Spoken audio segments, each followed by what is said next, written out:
Hello viewers, welcome to lecture 9 of the subject industrial robotics, and in the lecture 8 we discuss about sensors, and in this lecture also we'll continue that. So before going to lecture 9, we'll just have a recap of what we discussed in lecture 8. So we discussed why actually sensors are needed for robots, and what are the various classifications of sensors, and we also discuss about various categories of sensors. Of course, we didn't actually discuss, we listed out the various categories of sensors. So now we'll get into lecture 9, where again we'll just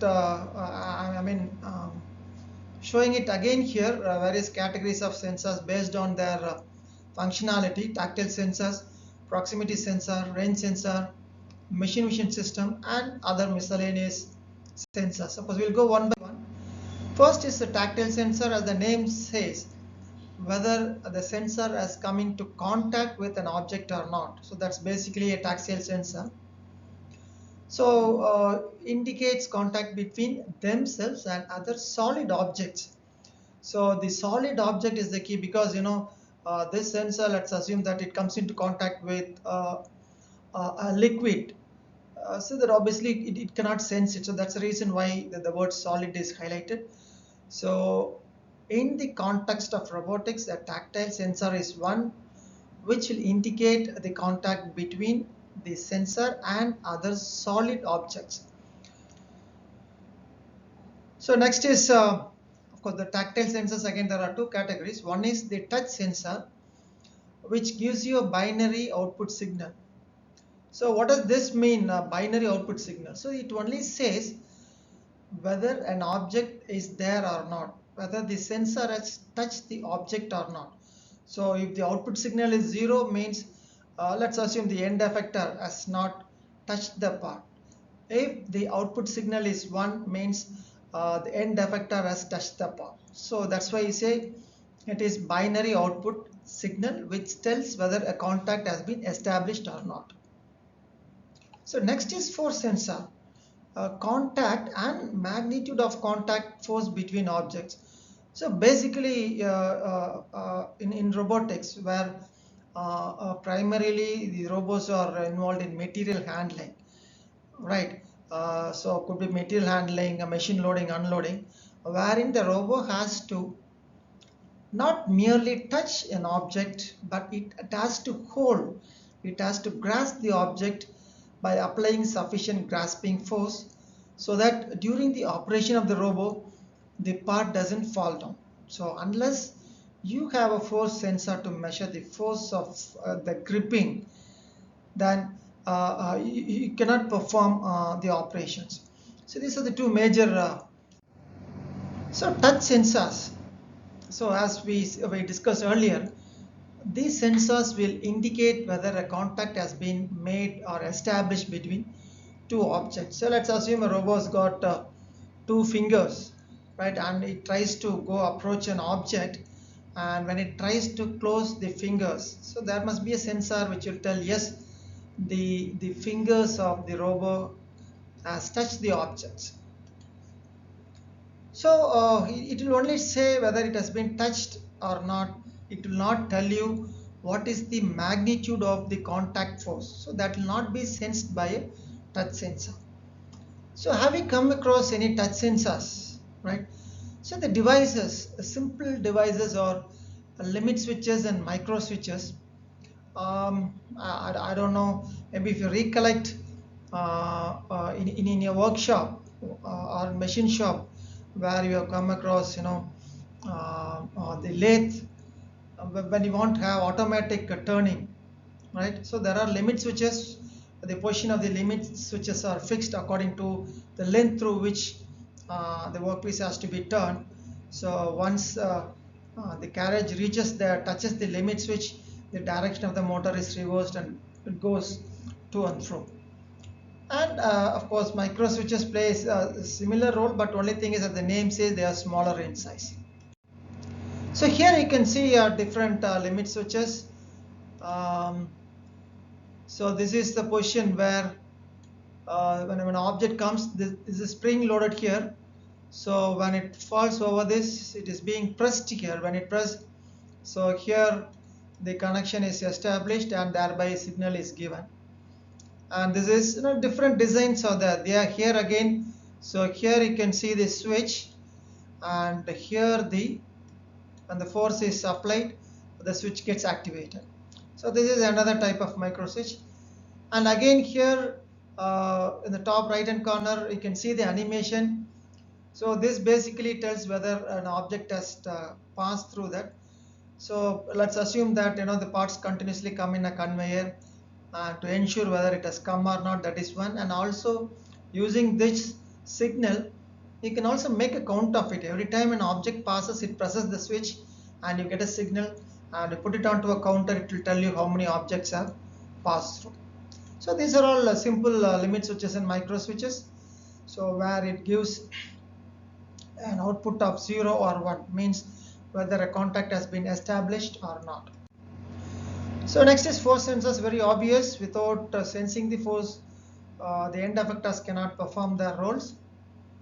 So to apply appropriate level of force. So two things. One, there is a programmed gripping force. So this sensor must tell you that whether the programmed force has been applied onto the grippers or the end effectors, right? So that is the role of force sensors. So the major task of a force sensor is to grasp parts of different sizes in material handling, because when I say different size, for each size the weight varies. There could be a smaller one, the less weight, a bigger one with a heavy weight. So accordingly, depending upon the size of the object the robot is going to grasp, so the force will vary, and this sensor must be able to give feedback that how much force is being exerted on the gripper. So could be in material handling, like in machine loading and unloading. So again, it's very important, because unless the robot doesn't hold the object firmly, there is every possibility that the orientation might slightly change, right? If the orientation slightly changes, then when the object is being loaded onto, say for example, a CNC machine or onto a particular fixture, if the orientation is not perfect, then you won't be able to load onto the machine or on the fixture. So applying an appropriate gripping force is very essential. And assembly work, again, of course later on we'll discuss about sensor type called compliance sensor. So when you're doing assembly work, sometimes there will be a transition fit, wherein a mild force has to be applied for the components to be assembled. So when you're applying that mild force, the gripping force of the robot must be greater than the force that is going to be exerted during the assembly process, a transition fit. So otherwise what will happen, instead of the part going inside the another part, it will try to only go towards inside of the end effector or the gripper, I'm sorry. So these are the tasks for which force sensors are needed. So now take this case, in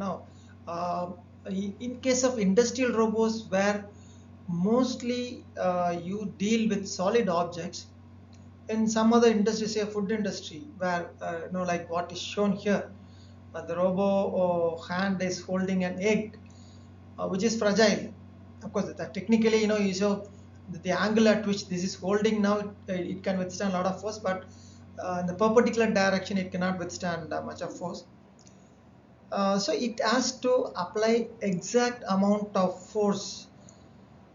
Even a slightly higher force will damage the part. Of course, here the part is an egg, or could be any fragile object, or food objects like fruits, vegetables, whatever it is.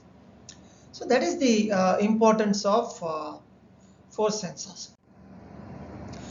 So next is force sensing. How do I sense the force? See, the robot, again, go back to the anatomy. You have a shoulder, you have a elbow, you have a wrist, right? So how do I sense this force? I would see here. So what are the various techniques through which you can sense the force? So the first is there is a force sensing wrist. What does this mean? Means a load cell is mounted between gripper and the wrist. Now, analogically, when you are lifting a weight, maybe after listening to this lecture, you try to lift a weight, say for example, a bucket of water. So when you try to lift, the moment you try to lift the bucket from the floor, you can see a force or a tightness in your wrist. Means that is exactly where the force is being applied. So that's the reason why in case of a robo, the load cell is mounted between the gripper and the wrist where actually the force can be sensed. So this is one technique. So the other technique is torque exerted by each joint. How do I sense this? See, as I told you, when you're lifting a weight, of course you do the major force is sensed in your wrist, but at the same time when you're lifting, also your shoulder joints bear the weight. So when the weight is more, you need to apply more force, lifting force. So again, coming back to the robo, when the robo has to lift a heavier object, right, what will happen? The motor has to give more torque. Means it is going to withdraw more current.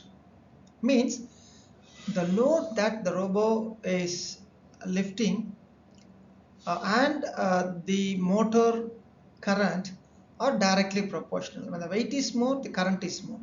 So now what we can do is by measuring the motor current of the each joint, which is proportional to your weight, you can measure the force. This is second technique. So the third technique is array of force sensing elements. So when you are grasping an object, say even in your day-to-day life, say let's assume you want to lift a water bottle. So you can hold it in 2 fingers, use all the 5 fingers. You can lift it from the top or hold it at the middle of the bottle, right? So then the 5 fingers are now used, or all the 5 fingers applying a equal force. So all those things are there. So why do we need such array of force sensing elements, right? Of course, we'll study in detail when you come to that topic. So these are the three techniques using which a force can be sensed. So here you can see what are the components that needs to be sensed by a force sensor. So basically, these are all common things which the three components of forces Fx, Fy and Fz along X, Y and Z axis, and the three moments applied at the end of the effector. So totally we have three force components and three moments. So this need to be sensed.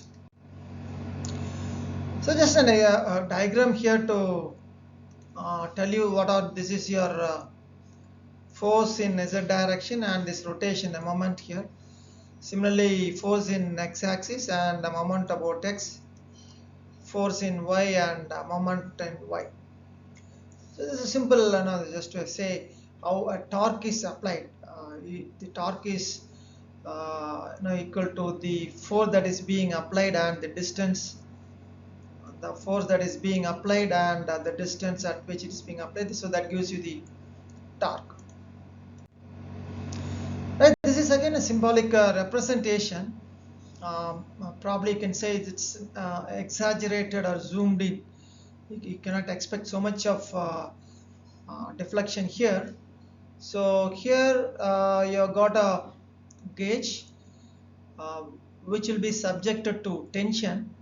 So here you have another gauge which will be subject to compression. So here you have your robo wrist, right? So what will happen when it is in tension, when it is in compression? We'll see in the next slide. Now here you can see a simple strain gauge. Simple strain gauge. So there is this is your flexible plastic base over which you have aluminum or copper paint, right? So this is the length of that strip, So now there are two possible situations. So in B, what happens? It's being compressed here. So when this is being compressed, what happens? The length of this strip is reduced. So when the length is reduced, the resistance also decrease. So here you are applying a voltage here. So when this length reduces, the resistance decreases. So thereby you can find out how much this strain is. And whereas in this case you can see that, so this is being stretched, means the length of that strip, that aluminum or copper painted strip increases. But this is a basic principle of resistance. When the length of the conductor increases, the resistance increases. So here in tension, the length increases, that means the resistance increases and your current is reduced. So now this is proportionate. So based on this, you will be able to measure the force. Right. So this is again what to say, for representation. How so this is your robo wrist. So it's only for representation. So there's an object that's being gripped here, and then you have one strain gauge here at the bottom and another strain gauge here. So when it comes into contact, so it also tells you that it has established a contact, and when the gripping force is applied, so this strain gauge, so it also tells you how much force is being applied onto the object. So this is the simplest way of measuring a force that's being exerted on. So we have come to end of lecture 9. Before winding up, we will have a quick review of what we discussed in this lecture. So we discussed about touch sensors and force sensors. So of course touch sensor, it gives a binary output, means it will only say whether the gripper has touched the object or not, whereas force sensor will give you both the information, like whether the gripper has touched the object or not and how much force the gripper is exerting on the object. So this end of lecture 9. Hope you enjoyed it. Thanks for viewing. So I'll see you in my next lecture. Thank you again.